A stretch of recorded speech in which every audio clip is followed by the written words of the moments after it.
요즘은 집을 산다고 해서 마음이 바로 편해지진 않습니다. 오히려 집을 사고 나서 이 생각을 오래 하게 됩니다. 정말 이 선택이 맞았을까?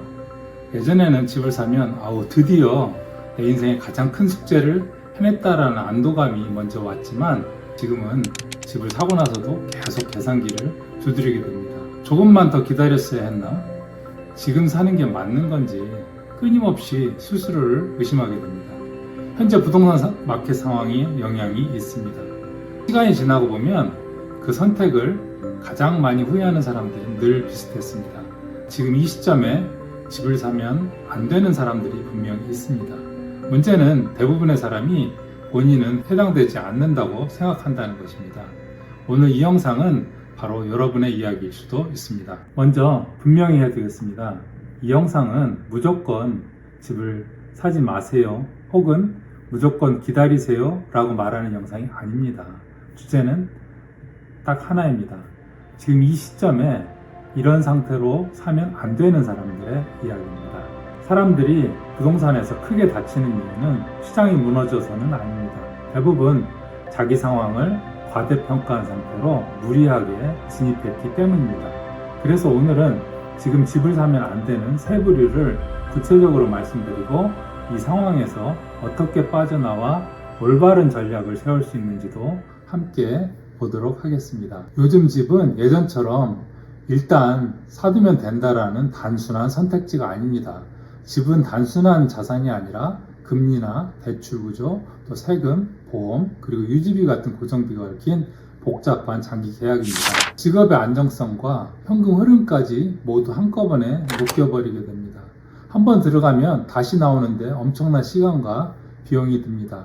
그래서 요즘은 살 수 있을까가 아니라 버틸 수 있을까를 먼저 물어보셔야 합니다. 첫 번째 유형으로 소득과 현금 흐름이 불안정한 사람들입니다. 이 유형이 가장 많고 또 위험합니다. 단순히 연봉이 낮은 분들 이야기가 아닙니다. 연봉이 아무리 높아도 그 흐름이 불안정하다고 그러면 매우 위험한 포지션입니다. 실제 사례를 하나 들어 보이겠습니다. 맞벌이에 신용도도 좋고 대출이 잘 나온 또 서류상으로도 완벽한 부부가 있었습니다. 모기지 브로커도 요즘 보기 드문 케이스라고 말했습니다. 그런데 집을 사고 몇 개월 뒤 한 사람의 소득이 확 줄어버렸습니다. 완전히 끊긴 것도 아니었지만 그 순간부터 모든 게 꼬이기 시작했습니다. 저축과 투자가 중단이 되고 부족한 생활비를 메우느라고 카드 사용이 늘었습니다. 연체는 없었지만 삶에서 여유가 완전히 사라졌습니다. 집이 그들을 한 번에 망가뜨리진 않았지만 서서히 숨통이 죄어온 것입니다. 많은 분들이 모기지 페이먼트만 계산하고 집을 삽니다. 하지만 집값보다 중요한 건 매달 내 숨통을 죄는 월 고정비 총합입니다. 재산세, 보험, 관리비, 그리고 집 수리비까지 작게 잡아도 집값의 연 1에서 3% 정도는 유지비로 나갑니다. 특히 오래된 단독주택일수록 이 수치가 기하급수적으로 올라갈 수 있습니다. 이 숫자가 조금이라도 불안하게 느껴지신다면 그 집은 아직 당신에게 맞는 집이 아닙니다. 다음 항목 중에 하나라도 해당된다면 지금은 멈추는 게 맞습니다. 성과급이나 보너스 없이는 생활이 빠듯하다. 비상금이 6개월치도 안 된다. 이미 대출이나 카드 부채 부담이 크다. 변동금리나 갱신 시점에 금리가 1에서 2%만 올라도 가처분 소득이 휘청인다. 기회가 고장나지 않으려면 설계할 때 안전계수를 둡니다. 우리 인생에서 가장 큰 지출인 집도 예상치 못한 충격을 견딜 수 있는 나만의 안전계수가 반드시 확보되어야 합니다. 어떻게든 되겠지라는 생각, 부동산에서 그 어떻게든은 가장 비싼 대가를 치러야 하는 단어입니다. 두 번째 유형으로는 지금 안 사면 나만 뒤처질 것 같아서 라는 심리적 불안을 느끼고 있는 분들입니다. 첫 번째가 숫자의 문제였다면 두 번째는 감정의 문제입니다. 이분들은 대개 이렇게 말씀하십니다. 지금 당장 급한 건 아닌데 지금이 바닥이라면 이 기회를 놓치고 나중에 후회할까봐 걱정됩니다.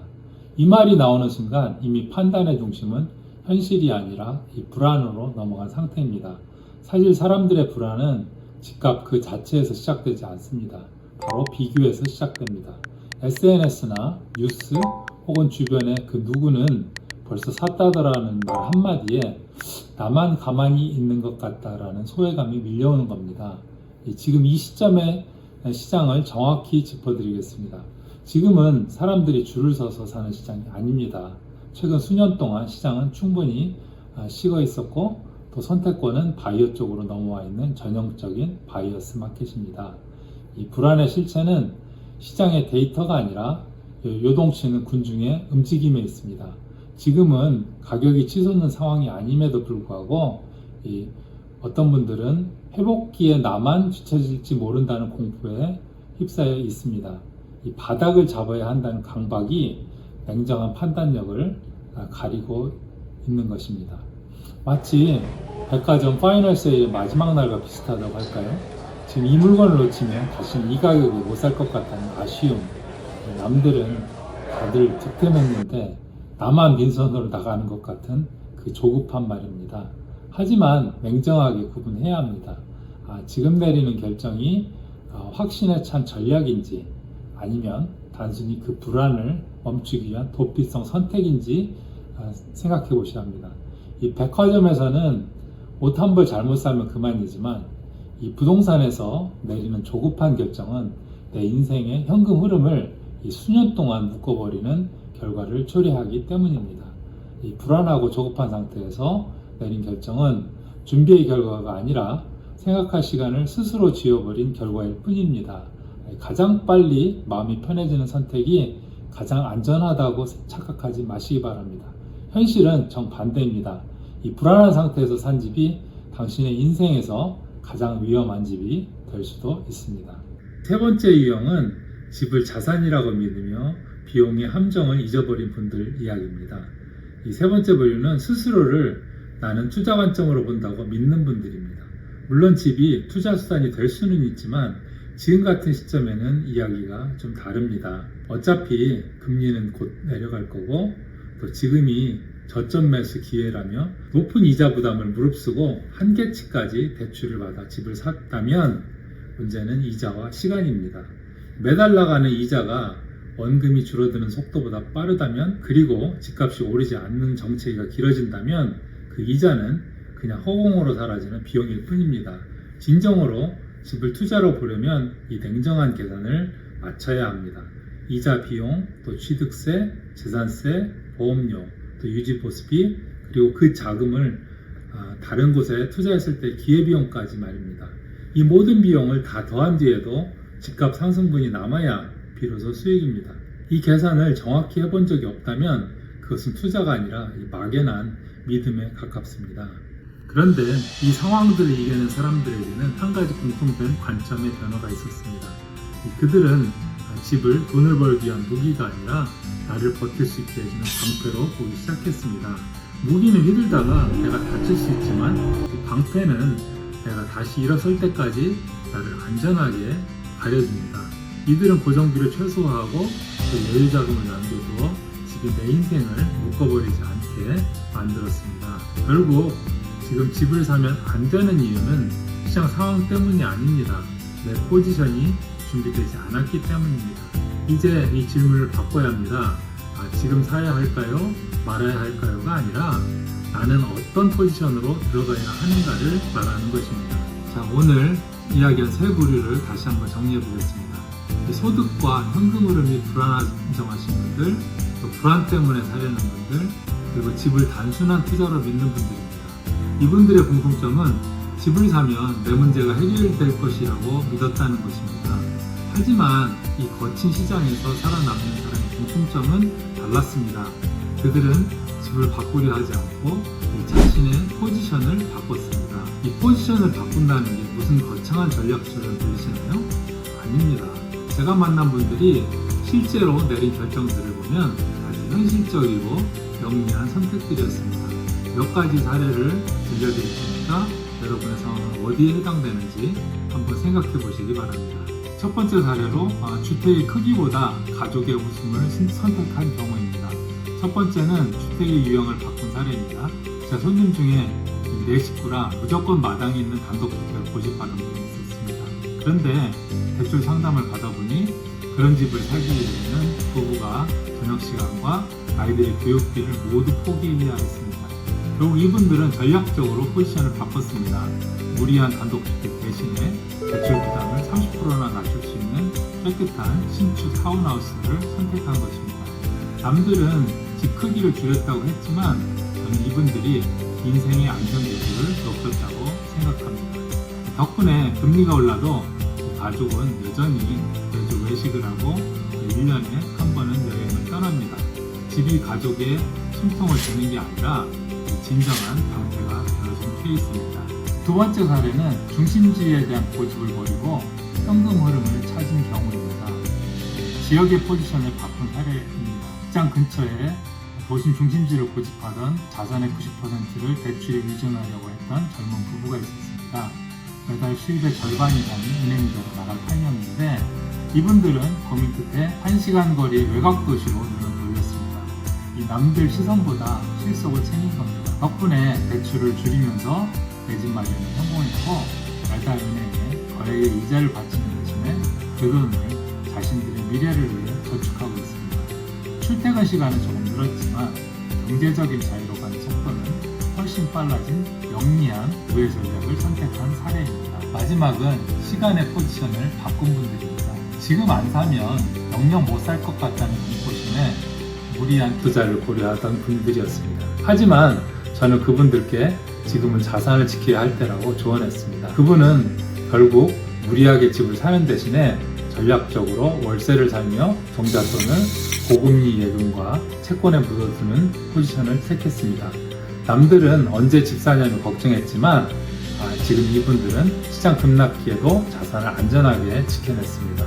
오히려 이제는 시장에 나오는 급매물을 골라 잡을 수 있는 강력한 선택권을 손에 쥐게 되었습니다. 준비된 사람에게 기다림은 도망이 아니라 가장 강력한 공격이 된다는 것을 보여준 사례입니다. 어떻습니까?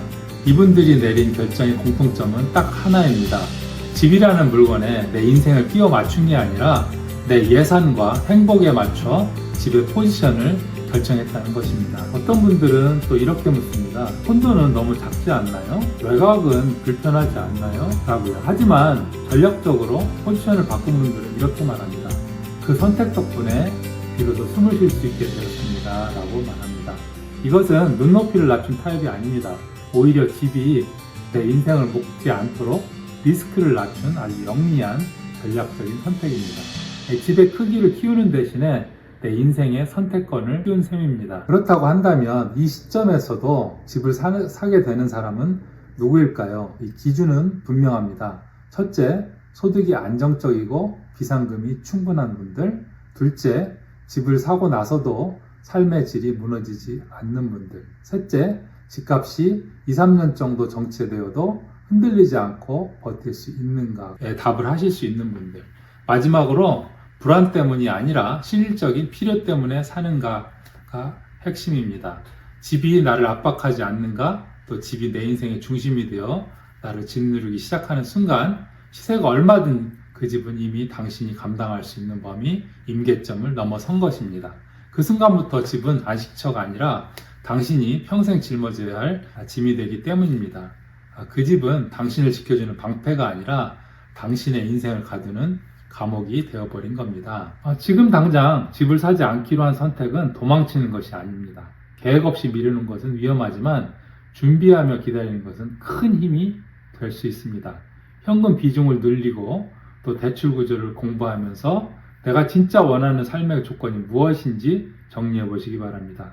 시장을 감정이 아니라 숫자로 보는 연습을 하는 이 시간은 낭비가 아니라 아주 소중한 준비의 시간입니다. 집값이 오르기 전에 사람이 먼저 무너지는 경우를 저는 너무나 많이 보아왔습니다. 오늘 영상의 목적은 당신을 멈추게 하는 것이 아니라 깊이 생각하게 만드는 것입니다. 이 불안 대신 기준으로 또 비교 대신 나만의 구조로 집을 다시 보셨으면 합니다. 집은 인생을 한 번에 바꾸는 도박이 아닙니다.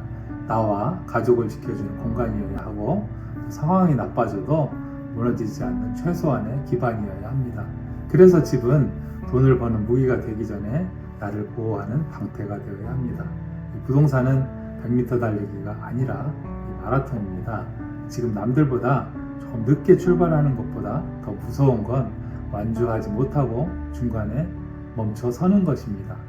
조급하면 집이 짐이 되지만 차분하면 집은 새로운 출발점이 됩니다.